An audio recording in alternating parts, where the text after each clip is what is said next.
you can, in some of the dances especially, feel like you're flying. Sort of the closest thing to flying.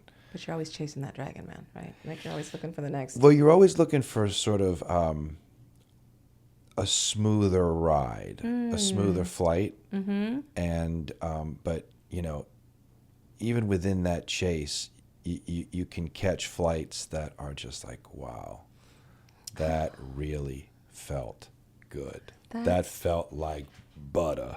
Yeah, that's incredible. So you found it, the soul of connection. If you're succeeding at everything except the relationships that matter most, this is for you. I'm Tressie Yonakawa, brain science, no fluff, real change. Okay, so the long way into an introduction about who you are and what you love about fully living this life. Okay. Well, my name is Shane LeCocq, and I guess the easiest way to surmise it is I'm a performer at heart, and it seems like most everything that I do comes from the love of that art form as an artist and as a performer. I'm an actor, I'm a dancer, I'm a dance teacher, dance instructor, choreographer, ballroom, Latin, swing, country, partner dancer, you could basically say. I own Shall We Dance Studios, which is a successful dance studio on the North Shore of New Orleans. And I've been dancing and teaching almost 30 years, but I've been acting sort of on and off since I'm a kid. Was in 11 plays in high school, and that sort of prompted me to go to NYU, Tisch School of the Arts, and study theater and film at the Atlantic Theater Company for 3 years, and then the Film and Television Stone Street Studios at NYU for the 4th year. Filled enough credits with learning music, piano, keyboard, to almost be a music minor by the time I graduated, and was doing some off-Broadway in New York for a couple of years. Sort of got my fill of New York and came back to Louisiana, having found that instead of waiting tables or bartending, I started teaching ballroom dance, got into that industry. And when they say that your backup can take over your life, they weren't kidding. your side hustle is your hustle. And that's what sort of ended up happening. I found this secondary love that was the closest thing to being an actor and being in that business. And I found out there was a lot more creative control and a lot less waiting for, this audition or that audition to come through. It was a lot more, at my disposal, hands-on, by being a teacher. And along the way found out, hey, I was a pretty good teacher. I really love that passion. I think I get that from my dad. Your dad, what was your dad? Well, my dad's he's a retired X-ray tech, but he's got that sort of teacher DNA built into him. And, used to give lectures and teach and mentor people in his business. So I think I got that kind of DNA from him. That's beautiful. Yeah. And now you do a couple of different things. You still teach dance. Yes. And you were just talking before we started about one of your students. Yeah. Who is like having her dreams come true. Yeah. In the dance world by. Yeah. But tell me a little bit about that. She was a widow, and that happened a few years ago. And I guess she spent 2-3 years mourning her husband, and then just sort of one day said, I'm gonna move in on something that I used to do a little bit of back in the day, and want to just move all my chips in. And that's what she did. And she basically walked into the studio one day to take her first initial lesson and told me, hey, I'm here, and if you can get me toward competition, if that's something you think I could do in the future, I'm all for it. So she showed up and kind of never left, and that's just brilliant. knew what she We gave her a wanted. saucer of milk, Right. and it was over. She's like, Yeah. I have this dream. Yep. And if it's possible, great. And if not, I'll be here learning. Right. And so what's the outcome of that been? Well, she is coming up in a month on having just started 3 years ago. Basically, it'd be her 3-year anniversary. That's, yeah. Yeah, and within that time, she's been one of the most dedicated people I've ever worked with. She has done 3 competitions.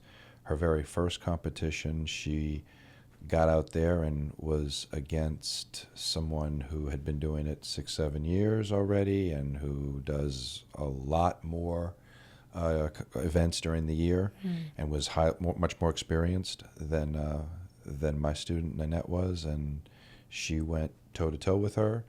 They traded a lot of heats, first and second, and we just last month did her 3rd comp in her total, the 3rd comp that she's ever done, and she won every single heat. How many heats is that?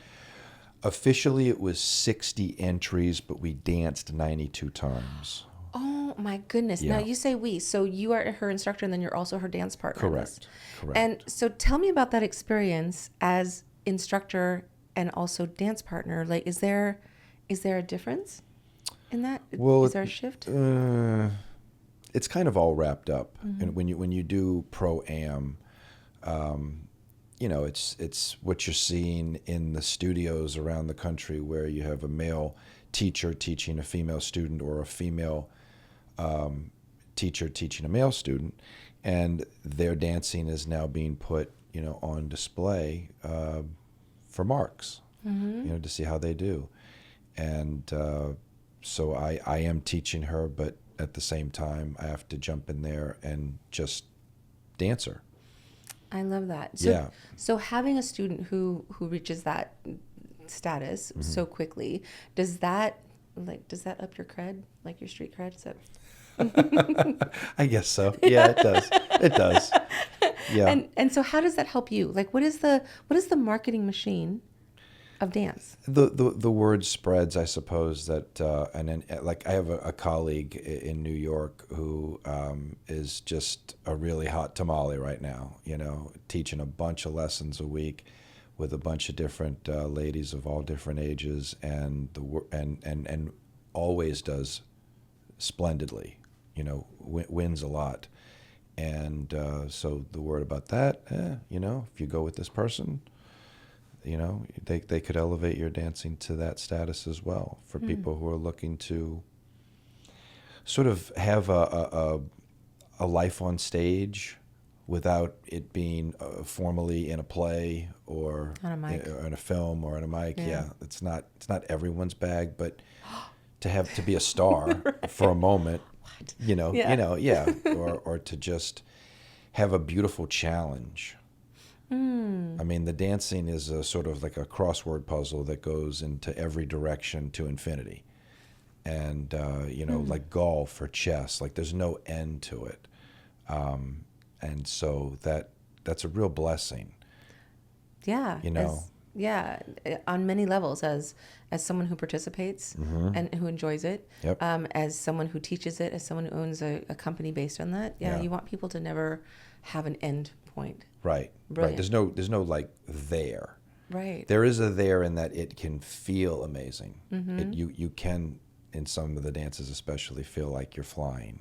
Sort of the closest thing to flying. But you're always chasing that dragon, man, right? Like you're always looking for the next. Well, you're always looking for sort of a smoother ride, a smoother flight. And, but, even within that chase, you can catch flights that are just like, wow, that really felt good. That felt like butter. Yeah, that's incredible. Honey butter. Yeah. Even better. Especially in the division that we're doing at the moment, it's just get in frame, connect at the rib cage, and stay there, and go, and that feeling is sort of the closest thing to flight without getting on an airplane, God, that's really beautiful. or jumping out of an It airplane. actually makes me curious about dance for the first time in my life. Um, eh, It's a scene, Tressa. Interesting. It's a scene. I didn't even know. It's wonderful. I had no idea. Yeah. I'm somebody who's always been convinced that I couldn't dance. Well, there's many people out there who have that thought. But the neuroscience on that Yeah, tell me. is that your story and your past says that you can't dance. Using my medicine against me. Ah, Darn it. meddling kids. Yeah, you revealed too much. So, can everybody dance? The answer is yes and no. From a teacher's point of view and the eternal optimist that I am, I will always say yes, and I will always approach the next person who comes to me with a yes. With time and knowledge and guidance, I can get you there. And two working legs. If someone has something so physically, it's such an obstacle, then there could be problems there, or you could get the best version out of them that's possible, Sure. considering that physical whatever. Right. But current standards of competitive dance would not allow that. But everybody, I'm hearing you say, technically can learn to dance, can be a dancer. I think everyone can learn to dance. I don't know that everyone can be a dancer. Oh, interesting distinction. Yeah, Okay. like I think anyone can learn what the craft of acting is, especially if you understand how closely related it is to what we do in real life as a survival mechanism. Hear, hear. Brando talked about this on the Dick Cavett show when Cavett was pushing him for tell us what. That you were not even born yet for, but Yeah. oh yeah. Yeah, but I've seen it. Yeah, I've seen it. I'm gonna look it up. And he was trying to tell him that the purest form of acting everybody does already naturally. The problem is that can that person do it when the director says action, like on the spot? That's the trick. That's the trick. And so can everyone act? Yes, if they understand that when they were on the phone with the phone company trying to argue about their bill, like you're acting in that moment. You take on a certain persona. Right. I'm the disgruntled client here, a customer, and that is a form of acting in its purest form. And what we did as kids to pretend and make believe is the purest form of acting. Yeah. But can everybody be an actor? Everybody knows that really funny person in their group or family that, man, they should be a comedian, but they shouldn't. Right. Because they would fold like a cheap lawn chair the moment you put them on stage, right? Right. It's the context. That's Interesting. not everybody can do that. So when you say, can everybody learn to dance? Yes. I think everybody can learn to dance or to get their feet wet, sort of get in the water, teach a box step to just about anybody, or some basics in this dance or that. But I don't think everybody can be it. But I don't think everybody wants to be a dancer either. Right. Or understands the work that it would take. Precisely. Which is why we don't go do it. Yeah, I think a lot of people, if there was a pill, Oh, right? by the handful. Yeah, exactly. All kinds of if things, there was like yeah. DLP-1, Right. right, or an injection, it's like Dance LP-1. You could then I think a lot of people would spend the money and do it that way. I agree. Sure, because there's something about dance. Yeah. People like everybody. Most people like music, if not everyone. I don't know if there's anybody who would say I hate music. You don't hang out with those people. Right. I mean, I don't know, but most people admire good dancing when they see it. It's like, oh wow, that most people are impressed by it. Yes. And I think would take it if it was something that could be a push of a button. Oh yeah, totally take my money on that if it was. And so the thing that comes up for me, because I hang out with a lot of marketers, and that's how we met, was through Armando, Yes. who I consider a marketer at the highest level. Yes. And when we when we look at what you do, it's not scalable unless you have a protege or proteges, or unless you can train somebody else to do it the way you do it. I'd have to multiplicity myself. Right. Yeah. So not everything needs to be scalable, and I think we're not told that enough. I think. Oh, God bless you for saying that. Yeah. Right. Because we're yeah. supposed to like 10x everything or, Yes. you know, especially now with AI. So AI cannot take your job. We hope. I'm sure there'll be an Robot. attempt. Yeah. I'm sure there'll be an attempt. I mean, I've already seen dancing robots. If they attempt to code one into being an instructor, and I'm sure somebody will at some point try, I think that that'll be very, very cold. Right. That's what I was just thinking. You know, and my whole thing is communication, connection, relationship. Right. And dance is such an intimate Yep. level Yep. of that Yep. communication connection. It's my biggest beef with the entire world bowing down at the altar of AI. It's, okay, you're going to gain a lot of this, and this on the positive. Right. But you are going to sacrifice human connection. It's already happening. It's happening. And it's a shame. Yeah. And I'm seeing like companies start to put that as a wall of protection, as a veil of protection, so that they just don't have to deal with human beings, either on their end as to employ or with the public. And, and I think it's already starting to annoy a lot of people. I think, yeah, Are we ready for the AI uprising? right. And I think there's an AI fatigue. You know, I mean, I think by the time I saw my third AI generated photo of one of my friends on a tiger in the, you know, in the Andes or in Bali, I was like, no. This is my life. These are my life moments. You know, I'm not going to look at you all using the same prompt to create the same picture. I won't label it as dumb or not dumb, but I don't know. Yeah. And so you have a beautiful niche, at least for X number of years, where people who get it, who understand what dance really is and the beauty of dance and in the interconnectedness of that, will not go get taught by robots. But some people will. Some people will. But that doesn't touch your ideal client.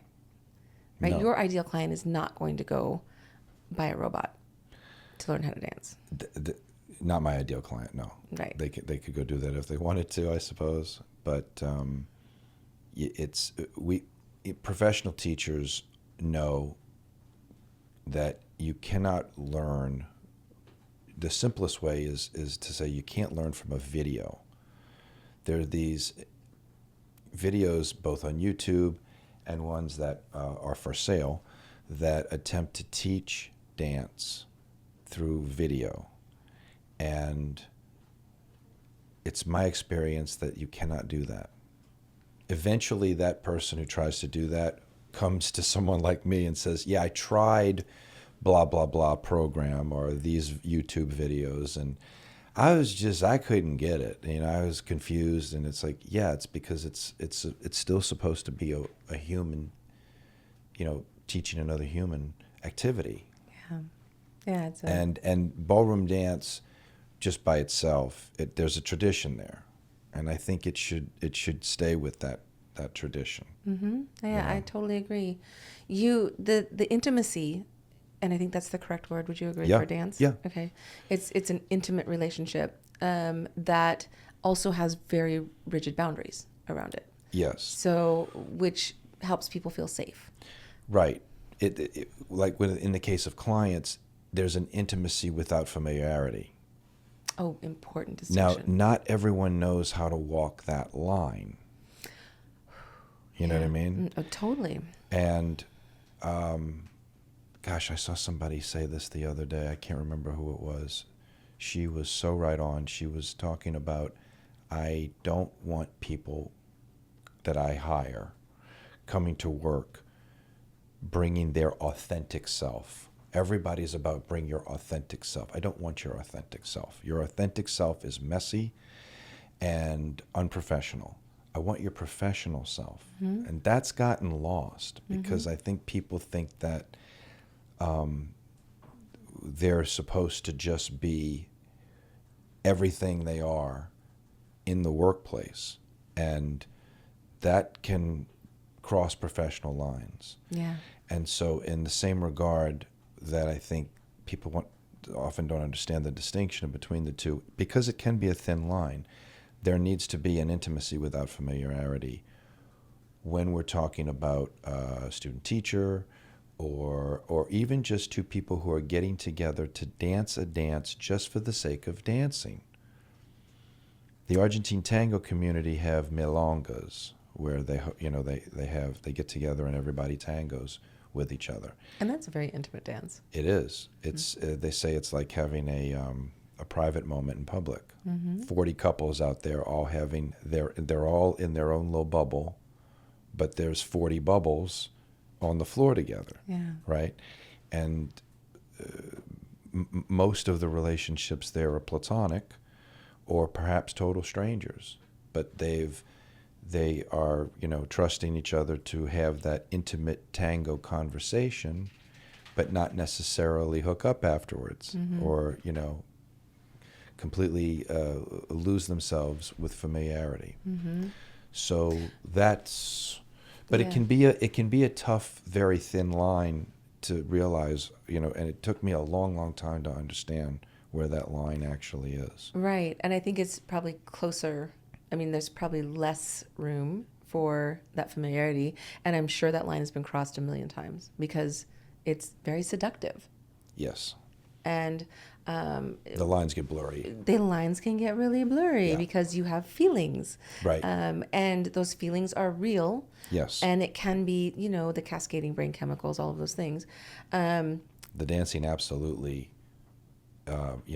brings up Right. lots of good feeling emotions. Right. And if someone hasn't had anybody stir that in them, especially in a long time, Right. I mean, it's the stuff of romance novels, right? right? It's Yes. a drug. Serotonin, dopamine, all that, yeah. Literally Yeah. a drug. Yeah. So yeah, when that gets stirred, how do you handle it? Because you are the authority figure. You're, and I always have had a rule, unspoken really rule, that I would never date anyone who I met after I was on stage, or that I was facilitating in any way, because there is that differential. And Yep. it's not that I'm better, it's that there can be the perception Right. that I am something that I'm not, right? Just because I'm on stage, or something that I am. But if, people want to be close to the star, people want to be close to the person that they perceive as being something because they know they can be that. It's easy to get carried away in the moment. It's flattering. It is. Yeah. It is. But I guess flattering's one spoke on the wheel. But it's a lot of things. Like what? Well, just like you said, it's a lot of emotions can get stirred up Yeah. in the majesty of the moment. Right. So as the person, the teacher, how do you handle that? Because you will sense it. You've been through it a million times now. How do you elegantly handle that? Well, I'm married to a wonderful woman That I'm helps. completely committed to, and she teaches with me. And we're the only two teachers at the studio. Brilliant. Yeah. Yeah. So she's right there. Right. And people know her then also. And that's a really good check-in place. Right. In fact, my ladies take coaching from Letitia. Oh, lovely. So everybody knows everybody. Yep. Yeah. And still, there have to be those moments where you need to say or do or somehow energetically distance, or even if you're not having the conversation, I'm guessing, because you can't control how other people perceive or feel about your authority and your leadership and the safety of you. And same for your wife. When you have someone in that position of leadership who is guiding, who is providing the frame, who is encouraging your betterment, Right. it's difficult not to have. I mean, that's what cults are based on, right? Right. The perception of that. So what tools do you use? I think the one that that I try to remember the most is I do know what a powerful brew the dancing is. And so I usually will go back to they the person on the other end of this is feeling or projecting whatever, because that's how powerful the dancing is. And it's not really me. So I kind of remove myself from it a little bit and try to look at it objectively, like as if outside of it. And just the idea. I mean, I know I've seen instances where the guy could dance. He was nothing to look at. I mean, really, right? Maybe bad hygiene and didn't dress so well and blah, blah, blah, but he could dance. And that can still have a very powerful effect on the one he's dancing with. Sure. Right? So I just try to keep the idea that it is just the dancing, and perhaps that's the only reason any of these feelings on the other end might be getting stirred. Interesting. So Yeah. you mask a little bit. A little bit. I mean, Yeah. also, a coach taught me years ago, think of yourself like an ice sculpture. You can look but don't touch. Yeah. I mean, that makes a lot of sense. And But that's tough too, because with partner dancing, you are actually touching. you have to. Yes. Right. Interesting. Right. Yeah, that could get sticky for sure. It can. Now, my wife usually comes in and she tries to get the girls to get over themselves and let them know it's all right.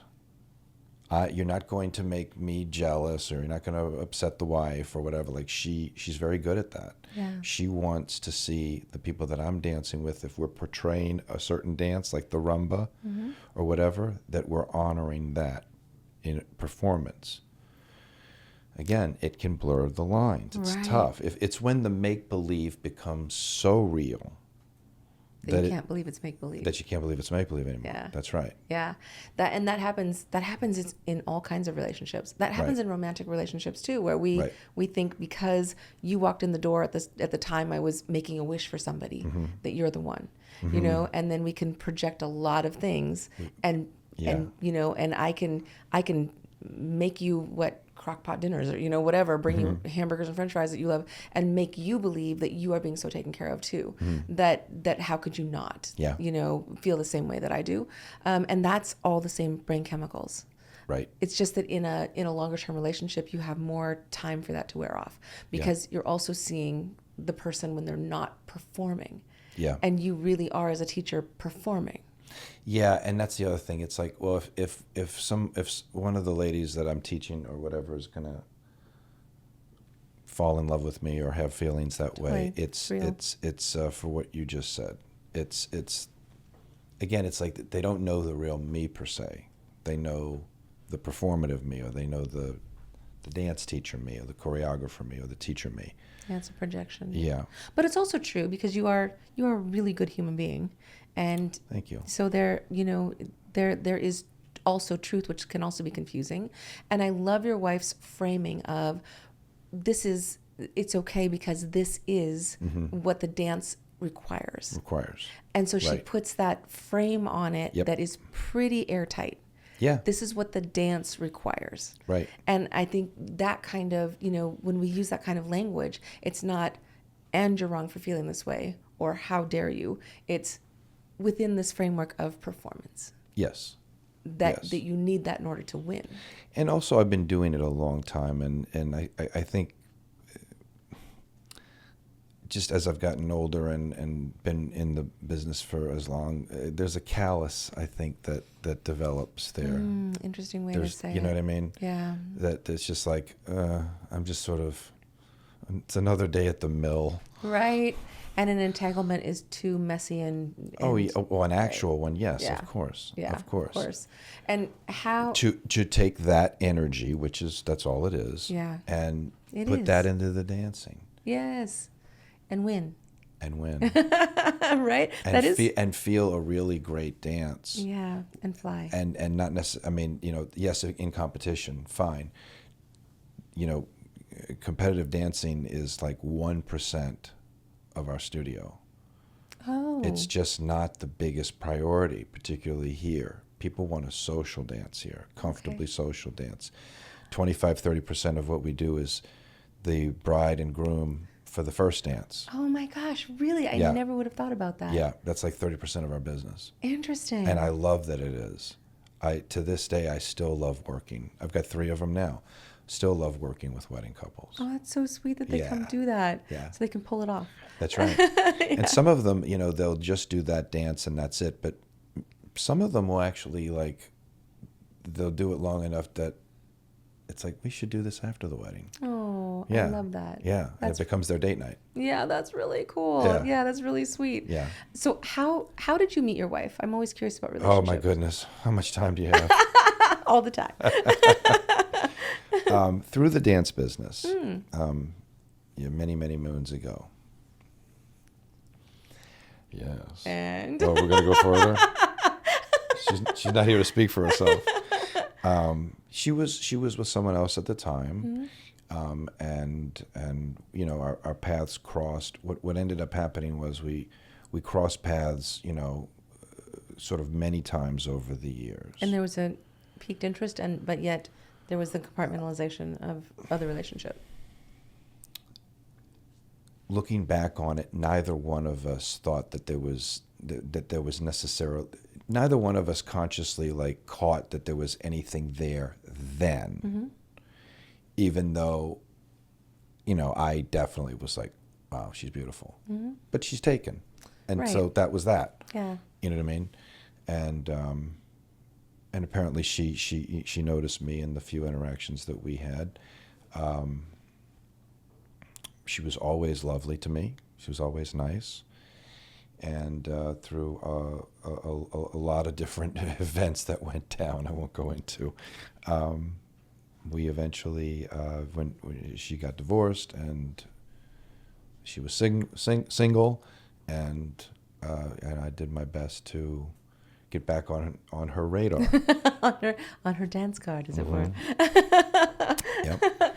Yeah, I think whatever you believe, something conspires to bring us where we need to be, and so I adopted my 3 daughters, and they were older. They were 7, 9, and 11. Yeah. And never once did they ever say, "You're not my mom," because the way we always talked about it was, we've known each other and loved each other since before time began.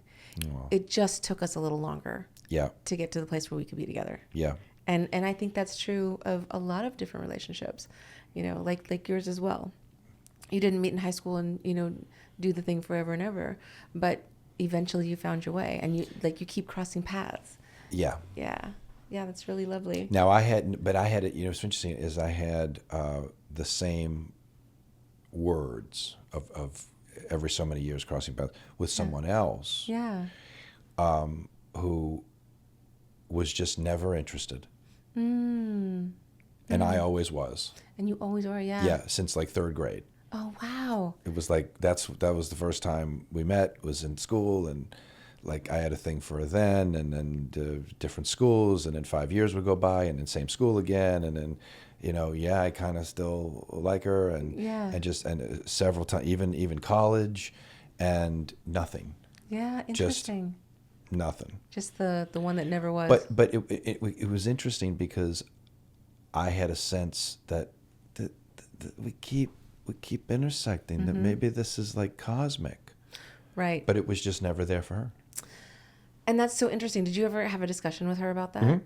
And what did she say about that? It just wasn't there. Fascinating. Yeah, so there is this thing in our brains where the chemical reaction and the intermittent reinforcement. Mm-hmm. So the intermittent reinforcement of here and then gone, and then, oh, here you are again, but I didn't know what was going to happen. Mm-hmm. It's a surprise. It hits the same centers in our brain as gambling. Interesting. Mm-hmm. So it's highly addictive. Yeah. And so discerning highly addictive intermittent reinforcement behavior from, oh, this is real, we're going to do the work to be together and stay together. Yeah. Those are very different things. Yeah. And can they ever, cataclysmically merge and be the same person? Yeah. Absolutely. Yeah. And also what happens, that we think it's the right thing when it's really just an addiction. Interesting. Yeah. Yeah. And that intermittent reinforcement piece. Yeah. Yeah. Yeah. Yeah. So real relationship is where you commit to being in a real relationship. Right. And I think so few people understand that. You know, it's like, I think with dance too, like my idea of dance is, oh, I'm going to go take some lessons and I'm going to know how to dance. But That's really, many people's idea. right? But really being a dancer is being committed to the relationship of yourself with the dance. Right. And with the partner. Right. To be able to, like you say, forevermore, execute cleaner, better, with more air. But I think it's interesting when people start saying that phrase, I am, right? And directly from the Bible, like I am, Right. the whole power of I am. Period. And just an example from my own life is I had been dancing and teaching dance for quite a number of years before I accepted the idea that I was a choreographer. Like that word was just a little too above my pay grade. In your story. Yes, for many years. Because choreographer was like, that's like Bob Fosse. That's Jack Cole. That's Gene Kelly. You know, that's that level. That's Twyla Tharp or Martha Graham. That's I at best can take the curriculum syllabus dancing that I teach students, and I can put them together, you know, in an order. But I don't know that that would really be considered a choreographer, although that may very well be a stepping stone to getting there. Right. Right. But it wasn't until I started really creating my own that I could then reconcile that thought in my head. And one day I was like, I guess I'm a choreographer too. And was it like that? It was kind of like a resignation, like, yeah, you know what? I should stop like running from that word. I guess I am a choreographer. And now when you say it, Yeah. so when I say it to you, when I say, I recognize you as a really talented choreographer, what happens? Do you want to reject it right away? No. Okay. What happens for you? Oh, my hiney just smiles. It's like big smiley emoji face. So you On the inside. On the yeah, inside. of Trust course. me. Yeah. I love Yeah, that. because that whole story of sort of how that feather got in my cap and how it was this really distant, you know, esoteric thing that was at the top of the mountain and reserved for people who were anybody but me. I mean, because I know people who are in the dance world who have been or are champions, but choreography is not their forte, and they'll tell you that. They'll say, well, if you want choreography, you really should talk to my partner because they're really good at it. I'm not really the choreographer. But they were excellent dancers. Interesting. Champions even. Interesting. Because choreography is its own thing. Sure. It's a part of dance, you know what I mean? But one can dance and be a part of it and ascend to even a title without necessarily being a choreographer. But having one. Right. You'd have to Okay. have one. Yeah. Basically, they'd have to rely on their coaches or their partner to do that for them. It's like they just don't have the mind or the inclination for it. And that's okay. And that's quite all right. Yeah. No, that's fine. So- Not every dance champion's a good teacher. True. They're not Yeah. necessarily. Most of them are, and most of them we make our living, you know, by teaching. Yeah. But you know, there's a lot of them out there who would just rather you teach me, and I'll go out and dance, and that's it. Me trying to communicate, you know, this to someone else it's not my forte. Right. They're not teachers. Just want to be the talent. They just want to be the talent. Yeah, Yeah. yeah. And that's all right. Not everyone has teacher DNA. Right. That's another thing out there. I think most teachers in most things are frauds. Oh my gosh, I so much agree. But only because we know that what we do really well. And we've, like, in our terms, we've earned it. For me, it took 30 years. Like, I don't think it was in the last probably 5 years that I've thought, oh, I actually know what I'm doing. You know? And that's Yeah. 25 years in. So it Long sounds time like, for imposter syndrome, right? Yeah. And it still comes up. I mean, Yeah. but and I have the I mean, I'm so grateful. I get to work with some amazing people who people would consider famous or well known or whatever, and they have that, like majoritively. And I tend to think that, in my experience, unless you're a psychopath or a sociopath, right, you have some of that residual self-worth stuff that we pick up when we're really young, that comes back to haunt us. Yeah. And I don't know if that ever goes away, because like some of the most successful people that I've met have that. I just saw a video round table, a bunch of actors. Viola Davis was sort of leading the talk, and she was going on a rant, and she was talking about imposter syndrome, and she's like, and by the way, it never goes away, not fully. For anybody here who you know, no one. Yeah. It could be Meryl Streep, it could be Daniel Day-Lewis, it could be anyone. In a way, I think if used right, that energy can motivate. I fully agree. And one of my mentors, who's now past Steve Sims, he had said one time that, you know, if you're not nervous before you take those steps on stage, You don't care. You don't care. Right. And I was like, oh, thank God, that means I care a whole lot. Right. Because I am shitting my pants right now. Right. Exactly. Yeah. So I wish we had more time, because you are a fascinating human being. Oh, bless your heart. Thank you. You Touch too. this one facet of your life, and there are so many others in what you do and in what's made you successful. But if your whole body of work up to this minute was wiped out, it no longer existed, what would be the one thing that you would want people to hear from you that would carry on through time? Is it like a piece of advice? Or just like what you believe? What do you believe beyond anything else? Never give up. Tenacious wins. And longevity. And I will say this, there's a lot of talk about consistency, right? Right.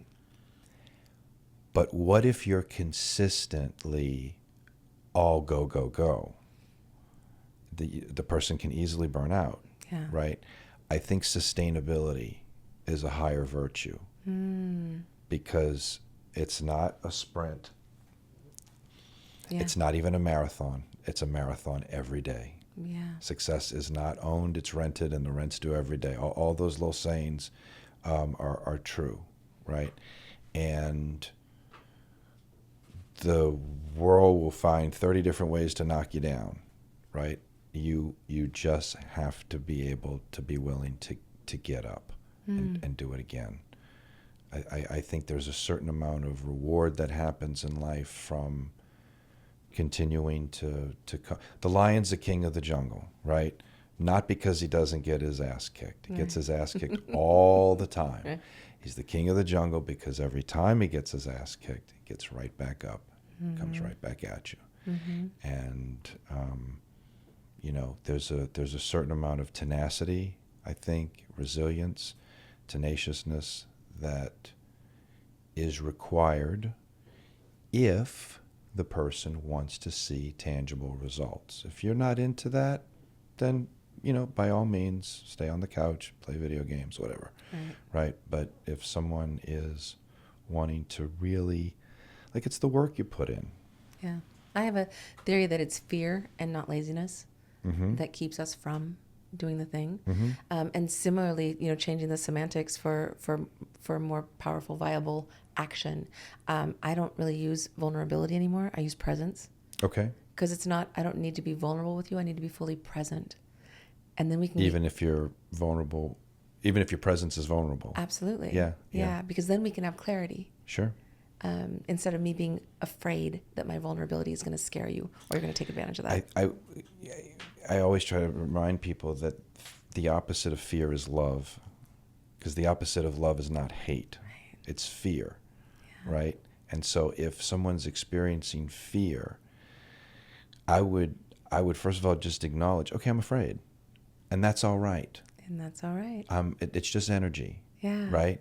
It's just what's happening right now. Yeah, I can just instead of judging the fear and trying to change it, or feeling or putting a judgment on it that this is somehow bad. The fear is just energy. It's just energy. it's just, you know, electrons going at a certain speed. Yeah. And but if you really want to quell it after that, is to find something about the situation that you can love, because that fear can't exist in the same space as long as there's a pure love, finding something purely you love Right. about the situation. Right. That's what helps me the 5 seconds before I go on stage, because I'm Yeah. nervous. I'm, you know, Still. well, yeah. Yeah. Certain things there, it's more like anxious, and I actually am like excited, and I want to get out there and I want to do it. Right. Right. Right. And then other times it's just, you know, it's self-doubt and imposter syndrome, and you know, am I gonna fall on my face? Right. All the normal human things. Yeah. Right.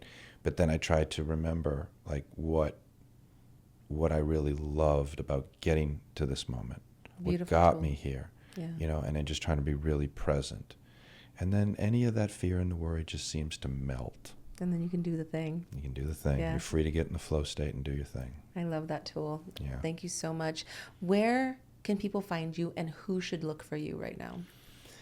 Oh, gosh. Well, there's, if you're looking for dance lessons, you can go to the website, shallwedancestudios.com, and fill out the feel, and that'll eventually get to me as far as if they want to do that. I have an IMDb page, and I'm still trying to be part of this Hollywood South film industry that's down here. It's a good one. A few years ago, I was able to put out A Touch of Magic, which was a short film that did very well at film festivals that I wrote and directed, and that need to be able to get to the next project like that, hopefully, in the next couple of years. But Facebook, IG. All right. Who are you? What's your handle? I am Divine Driver. Nice. It's a nickname a friend of mine used to give me in high school that I thought somehow appropriately, hopefully, was true about the way that I lead on the dance floor. I love that. I love that. I am Divine Driver. The Divine Driver. All right. Yeah. Or Shane LeCocq on Facebook. All right. Shane, thank you so much. My pleasure. I This just was feel- great. This was fun. Yeah, I'm so glad. 'Cause Can we I do just it feel- again Yeah, in the future? anytime. Yeah. Anytime. I just feel Yeah. so relaxed, and my heart is so full from just knowing you. Same. So, thank Same. you. Ditto. Thank Yeah. you so much. Appreciate We will you. do it again. Thanks, Jess. All right. You dove in. This is the Soul of Connection. Subscribe now. Stay close. Your full life depends on it.